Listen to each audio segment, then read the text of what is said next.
I found in my husband's eyes that he was looking at photos of a sexy woman. I thought it was wrong right away. I asked him what he was looking at. He looked nervous and lied to me. Just work chats. Just then his phone rang. I grabbed it quickly. The message showed a string of flirty emojis. He said it was a boring prank from a coworker. I wanted to open his phone to check, but I found he'd already changed the passcode. He kept using work as an excuse to brush me off. Don't think I'm that easy to fool. I unlocked his phone with face recognition right away. Just then the nanny walked by and almost tripped. I panicked and tossed the phone onto the couch. When I went back to check the messages, the one I saw was gone. Only normal work chats were left. Then the phone rang again. My husband visibly panicked and snatched his phone from me. I'm tired of your constant suspicions.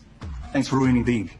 I felt like I was falling apart. His reaction meant he had something to hide. At that moment, the nanny came over. She had seen our fight and handed me a business card. Infidelity Investigating Agency. They helped me once.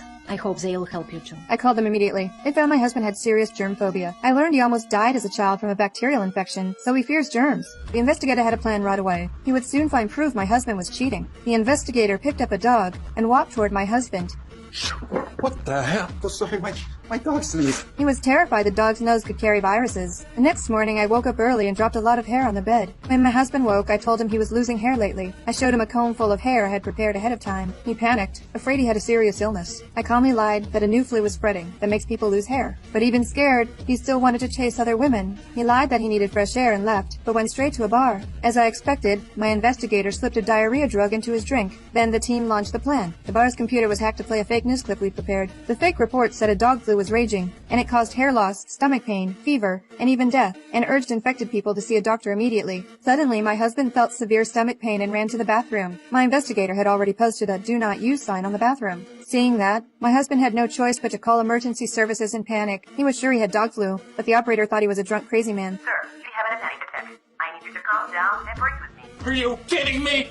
I'm about to die! That was not enough. My investigator called emergency pretending to be my husband's friend and canceled the first call. A moment later, an EMT arrived who was also on our team. He pretended to check my husband's temperature and lied with fake readings that he had a fever. Then he urgently called for more help, saying there was a severe infection and the patient was dying. My husband was terrified and nearly fainted. It was time. The investigator injected my husband with a sedative, and he soon passed out. When he woke, he was back at our house, and I pretended not to see him as I clutched his death photo and cried on the phone. You didn't deserve to die so young! No, doctors did everything they could. No one was prepared for the gun.